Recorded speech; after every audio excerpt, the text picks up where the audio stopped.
Olá, eu sou o pastor Emanuel, pastor da New Hope Brazilian Baptist Church e apresento o programa New Hope. Seja bem-vindo a mais um programa. Nós estamos na nossa série de mensagens onde a gente está conversando sobre igreja. O subtítulo é Uma Família que Todo Mundo Precisa. Eu sei que se você está chegando aqui agora, esse é o seu primeiro programa da série, talvez este subtítulo, Uma Família que Todo Mundo Precisa, possa gerar um pouco de estranhamento. Mas o que eu recomendo a você é volte nas transmissões iniciais dessa série de mensagens e você vai entender um pouco melhor sobre o porquê eu disse isso e porque esta é uma afirmação verdadeira. Nós já conversamos sobre a centralidade da palavra de Deus e sobre a comunhão, como essas realidades são cruciais na nossa vivência dentro da igreja. Que sim, a igreja que vivencia a centralidade da palavra de Deus e comunhão, ela é uma família necessária. E sim, todos aqueles que vivenciam isso na própria vida, de buscar viver a centralidade da palavra de Deus e viver em comunhão, conseguem entender por que a igreja é uma família que todo mundo precisa. Hoje, nós vamos terminar a nossa série. Nós vamos para as duas últimas características. Nós vamos falar hoje sobre oração e partir do pão. Essas características não foram tiradas da minha cabeça. Eu acho que isso funciona, eu acho que isso é bom. Não. Essas características elas foram extraídas da palavra de Deus. A palavra de Deus nos apresenta, nos ensina o que é a igreja. A igreja é uma criação de Deus, para a gente só deixar bem claro aqui. Não é a criação de um sociólogo, de um pastor ou de um líder religioso, não. A igreja foi criação de Cristo, Ele que criou a igreja. Ele chama a igreja de noiva, chama a igreja de meu corpo, de minha família, chama os membros da igreja de meus cordeiros, meu rebanho. É criação de Deus. Ele ensina não apenas o que é a igreja, mas ele fala sobre as características dessa igreja. E a gente consegue ver isso ao longo da Bíblia como um todo, mas de uma maneira mais específica e objetiva. Quando nós olhamos para Atos, a gente consegue puxar deste livro um texto que é como que um resumo, uma síntese das características primordiais da igreja. E o texto que me refiro é o que está em Atos capítulo 2, o verso 42. Diz o seguinte, falando sobre a igreja primitiva, a igreja que deu início, o segmento a partir da morte e ressurreição de Cristo e o derramar do Espírito Santo. Então, aqui nós estamos nesses primeiros momentos da igreja. A igreja estava sendo perseguida, pessoas estavam morrendo, mas a igreja estava crescendo. Assustadoramente, a igreja estava crescendo. E é sobre esta igreja que nesse momento aqui, no verso 41, fala que já tinha mais de 3.000 pessoas. É sobre essa igreja que nós estamos refletindo, estudando e trazendo para as nossas vidas, para os nossos dias, essas características de uma igreja que de fato é necessária. Indo para o texto, Atos capítulo 2, verso 42. E eles se dedicavam ao ensino dos apóstolos e à comunhão, ao partir do pão e às orações. Essas são as duas últimas características que quero pontuar aqui. A dedicação à oração e ao partir do pão. Não tem como ser igreja relevante, não tem como ser igreja necessária, não tem como vivenciar com saúde a realidade de igreja se nós não nos dedicarmos à oração. Quando nós olhamos para a vida de Cristo, como eu disse, Cristo é a palavra de Deus encarnada e a Bíblia é a palavra de Deus escrita. Se quisermos aprender a vontade de Deus, é só olhar para Cristo, que ele ilustra para a gente o que Deus quer. E se quisermos aprender a palavra de Deus, o que Deus quer de nós, é só ler a Bíblia, a palavra de Deus, porque ela explica, ela mostra para nós qual é a vontade de Deus. Veja, quando nós olhamos para a vida de Cristo, quando nós olhamos para a palavra de Deus, algo que nos salta aos olhos é sobre a importância e o poder da realidade da prática de oração na vida da igreja e na vida de seus membros. Esta igreja era uma igreja necessária, era uma igreja relevante, porque era uma igreja que orava. Sabe, muitos dos nossos problemas, como membros, como igreja, como pessoas, eles acontecem porque a gente dedica mais tempo em reclamar do que orar. A gente investe mais energia em brigar um com o outro do que dobrar os nossos joelhos para clamar ao Senhor. A gente investe muito tempo apontando o dedo e pouco tempo fechando os olhos e clamando. A gente gasta muita energia falando, brigando e pouca energia orando. Se a gente orasse mais, teríamos menos problema. Mas não apenas isso. a gente teria também a manifestação de uma maneira ainda mais clara do poder de Deus. Todos os movimentos de avivamento da igreja, aqueles movimentos que trouxeram vida, que trouxeram uma significância ainda maior para a prática da igreja, eles são antecedidos por dois movimentos: santificação e oração. Quando a igreja se dedica a se santificar e a orar, buscar ao Senhor, buscar a face do Senhor, então o céu se abre e o Senhor manifesta a glória dele. Se meu povo que se chama pelo meu nome se humilhar e orar e buscar a minha face e se converter dos seus maus caminhos, do céu eu ouvirei e sararei a sua terra. E segue todo o texto. Esse texto que está no Antigo Testamento fala também a nossa realidade hoje como igreja. A oração é um elemento crucial. Sabe, quando nós pensamos em oração, eu creio também que a gente precisa pensar de novo sobre o que significa oração, porque muitas vezes eu vejo que a gente se perdeu na prática da oração. A gente pensa que oração é simplesmente agradecer e pedir. Senhor, obrigado pelo meu dia, obrigado pelo meu casamento, obrigado pelo sustento. Bom, venci a parte da gratidão. Agora vamos para a parte do pedido. Senhor, me perdoe pelos pecados e também, Senhor, me abençoe no emprego, abençoe meu relacionamento, abençoe meu amigo, abençoe meu parente. É isso. Mas o fato é que sim, existe essa realidade da gratidão e do pedido na oração. Mas a oração não é só isso. A oração é essa conversa com Deus, onde nós não apenas agradecemos e pedimos, onde a gente glorifica Ele. A oração é o momento de glorificação a Deus também.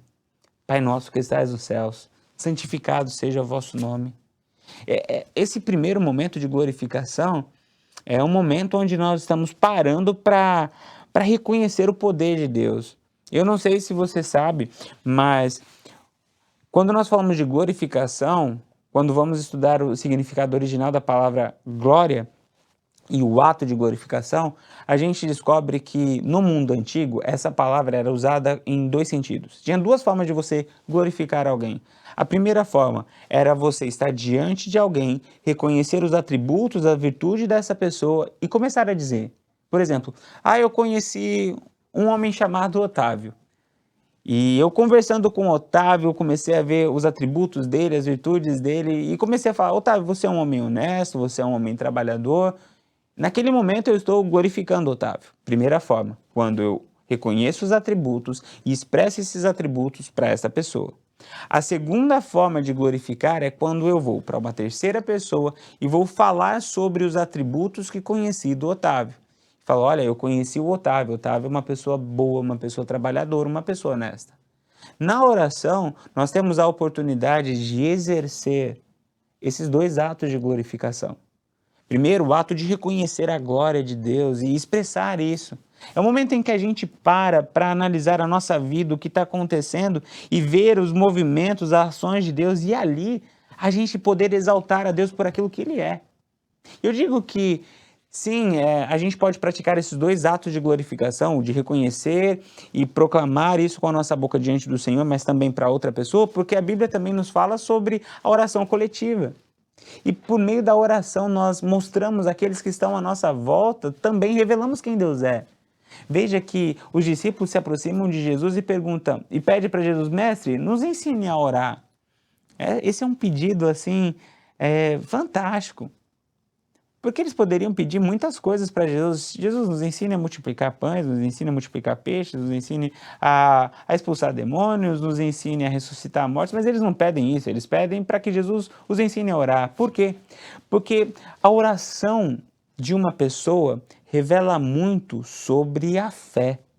E quando nós olhamos aquele texto que nos ensina sobre a oração de Jesus, a oração do Pai Nosso, nós aprendemos sobre quem Deus é através da oração de Jesus. Nós aprendemos sobre quem nós somos através da oração de Jesus. Nós aprendemos como o mundo deve funcionar na perspectiva do reino através da oração de Jesus. Sim, por meio da nossa oração, nós revelamos quem Deus é, nós revelamos a glória dele. Por isso, a oração é importante. A oração nesse momento de glorificação, ela também tem o objetivo de trazer paz ao nosso coração. A palavra de Deus vai nos dizer, olha, não andeis ansiosos por coisa alguma, mas antes apresentei os seus pedidos e as vossas orações diante de Deus e com ações de graças, apresentem ao Senhor os seus pedidos e as suas aflições. Por que ele coloca essa ação de graças ali, esse ato de contemplar a realidade de Deus, o que Deus está fazendo, quando nós estamos sendo ensinados sobre não andar ansiosos? Porque o simples fato de colocar diante do Senhor os nossos pedidos, mas também reconhecer quem Ele é, aquilo ali já cura boa parte da nossa ansiedade. A oração é isso, nós somos curados também em oração. Nós somos curados quando nós dobramos os nossos joelhos, quando nós começamos a parar e nos lembrar de tudo que Deus já fez, de tudo que Deus está fazendo na nossa vida hoje, da presença dEle. O meu conselho para você, à luz da palavra de Deus, neste ponto sobre a oração, é sim, para que você consiga vivenciar uma realidade de uma igreja saudável, você precisa ter uma vida de oração. A igreja precisa orar, a igreja precisa dobrar os joelhos, a igreja precisa clamar. Sim, nós precisamos disso. Às vezes o que acontece é que os nossos encontros de palavra e adoração são encontros onde temos muitas pessoas e o encontro de oração, encontro que temos poucas pessoas. Mas a verdade é que todos eles têm o seu devido valor. Mas não apenas os encontros coletivos, mas a sua vida particular é importante. O que você faz no silêncio do teu quarto com Deus ali, dobrando os seus joelhos, aquilo ali é terapêutico, sabe? Deixa-me partilhar uma história. Essa é uma história verdadeira que eu ouvi de um pastor amigo meu, ele contando sobre uma experiência que ele teve uma vez em uma das igrejas que ele foi pastor. Ele disse que ele pastoreava em uma igreja que era perto de uma comunidade carente e tinha o toque de recolher. E na igreja dele, uma das irmãs que fazia parte, ela sempre procurava o pastor e falava: pastor, o meu sonho é vir no culto do domingo à noite, mas eu não posso porque a comunidade onde eu moro tem um toque de recolher e eu não posso estar aqui na hora do culto da noite porque vai estourar o toque de recolher. E o pastor falou: não, ore ao Senhor. Ore ao Senhor para que o Senhor mude essa realidade e continue vindo no culto da manhã e no período da noite esteja em casa, tenha o seu tempo em família, mas o seu tempo também de oração. E assim foi. Até que chegou um dia e ela recebeu a notícia que não haveria mais o toque de recolher. E ela então ficou super feliz, foi para a igreja, cultuou o Senhor de manhã e chegou à noite, ela foi a primeira a chegar e contou o testemunho, a igreja se alegrou. Quando terminou o culto, ela foi a última a sair, ajudou o pastor a fechar a igreja e foi embora para casa. Quando ela está chegando perto de casa, ela vê uma aglomeração de pessoas na frente da casa dela. A hora que ela chega mais perto, ela vê o corpo do filho dela caído no chão. O filho dela tinha sido assassinado. E então aquilo ali foi algo que mexeu com toda a igreja, porque aquela irmã era muito amada, a família dela era muito amada, e teve depois todo o culto fúnebre e o sepultamento, mas depois que terminou o sepultamento, no dia seguinte, o pastor estava na sala dele e de repente ouviu a porta, alguém batendo na porta, ele foi abrir, era essa irmã, e ela chegou chorando e falou: pastor, eu tenho que falar contigo. E ela entrou na sala, o pastor falou: não, por favor, entre. Ela entrou e ela falou: pastor, o que eu quero fazer uma pergunta, por que Deus matou meu filho? Por que Deus permitiu meu filho morrer? Eu só queria vir na igreja, ele não precisava fazer isso. E pastor, olha, ela na simplicidade dela e ao mesmo tempo naquele momento de dor, ela fala: se Deus estivesse aqui, a minha vontade era dar um soco no rosto de Deus, porque não se mata filho de mulher que diz que ama, cuida e se entrega a Ele. Não se faz isso. Naquele momento, depois que ela falou isso, aquela mulher caiu de joelhos e ela começou a chorar. E o meu amigo pastor fala assim: eu não sabia o que dizer, o que eu vou falar para aquela mulher? E ele deixou aquela mulher de joelhos chorando e clamando para que Deus tivesse misericórdia, confortasse o coração, mas ele só orou, ele não fez mais nada, só orou. E ela de joelhos começou também a orar a Deus. E chegou um momento que ele conseguiu entender o que ela falou, porque ela falou mais alto. Ela disse: Pai, me perdoe. Me perdoe porque eu falei de coisas que eu não sei, que são altas demais para mim. O Senhor me deu, o Senhor tirou, bendito seja o teu nome. Aquela mulher levantou, enxugou as lágrimas e continuou. Continuou a caminhada dela como cristã, continuou a caminhada dela como serva do Senhor. A pergunta é, o que aconteceu com aquela mãe que em um momento estava dizendo que queria dar um soco na face de Deus, mas depois ela estava de joelhos, adorando, exaltando, reconhecendo a soberania de Deus e continuou servindo. Humanamente, não tem explicação. Agora, na perspectiva de Deus, a oração cura. A oração cura as nossas feridas. A oração, ela consegue nos colocar em pé quando a gente já não tem mais força. É ali. É quando alguém está orando por nós. É quando nós estamos orando que somos curados. As nossas dores são curadas. Sabe? Por isso eu estimulo você nessa sua caminhada com Deus. Saiba que a oração é um elemento crucial para que toda a tua vivência dentro da igreja seja ressignificada. A igreja não é um conjunto de peças que a gente coloca junto e funciona. A igreja é um corpo e a oração é uma dessas realidades que nutre este corpo para que ele tenha vida. A oração é uma das realidades que cura cada um dos membros para que a gente seja saudável. A oração é isso. A oração é essa parte, é essa realidade.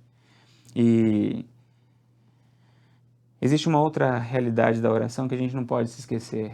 A oração é também para que a gente consiga obedecer a Deus. É um meio pelo qual Deus se revela. É um meio pelo qual a gente busca a vontade de Deus. A oração não é apenas a alavanca que move a mão de Deus para fazer aquilo que a gente quer. Não é isso, a gente entendeu errado. Às vezes Deus ouve a nossa oração e diz sim, eu atendo o seu pedido, meu filho, eu te abençoo. Mas não é só isso a oração. A oração é o meio pelo qual nós nos colocamos nas mãos do Pai para que Ele faça conosco aquilo que Ele quer. A oração é a alavanca de Deus que nos move. Como a gente pode ver isso? A própria oração do Pai Nosso. O que tem na oração do Pai Nosso?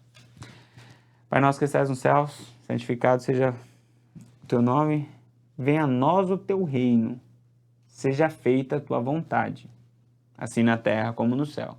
O que significa isso? Vir o teu reino é vem o teu reinado, vem mandar em mim, vem ser meu rei.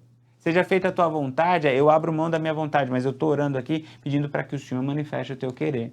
A oração é isso, a oração nos prepara para que a gente consiga entender o que Deus quer, nos prepara para a obediência. Eu não sei se você já teve essa experiência, mas existem momentos que eu posso relatar da minha vida que eu estava cheio de ira, cheio de às vezes vontade de desistir, às vezes com raiva, com dificuldade de perdoar, e eu dobrei meus joelhos. E eu comecei a clamar a Deus, falei, Deus, eu sei que isso não está certo, mas eu não consigo. Eu não consigo continuar, Senhor, eu não consigo me livrar da ira, Senhor, eu não consigo perdoar. E naquele momento de oração, o Espírito Santo foi trabalhando no meu coração. Eu não sei muito bem o que ele fez e como fez, mas eu sei que quando eu saí daquele momento de oração, o meu coração estava pronto para perdoar. Existia em mim uma força que eu não sabia muito bem explicar, mas eu estava cheio do Espírito Santo de Deus e encontrei força para continuar. Eu não sei o que aconteceu, mas o Espírito Santo me acalmou, a ponto de terminar a oração. Eu estava em paz. Sabe, a oração praticada, vivida nessa perspectiva, nos ajuda a viver igreja. Às vezes o problema da igreja não está na organização, na estrutura, mas está na gente. É porque a gente não está fazendo a nossa parte de ter uma vida centrada na palavra, que busca comunhão e uma vida de oração. Porque se nós fizermos isso, a igreja ganha um outro significado, uma outra relevância na nossa vida e, consequentemente, no mundo à nossa volta. Bom, eu tinha dito no começo da mensagem que nós iríamos falar dos 2 últimos pontos, mas não deu. A gente vai ter uma quarta mensagem onde eu vou falar sobre o partir do pão. E aí vai ser a mensagem final. E a minha oração para você que está nos acompanhando é, de fato, pense sobre como é que está a sua caminhada na igreja, sabe? repense sobre isso, à luz de tudo aquilo que a gente está conversando, à luz da palavra de Deus. Saiba que a vontade de Deus para os seus filhos é que eles estejam na sua casa, na comunhão com os irmãos. Que Deus te abençoe e até semana que vem.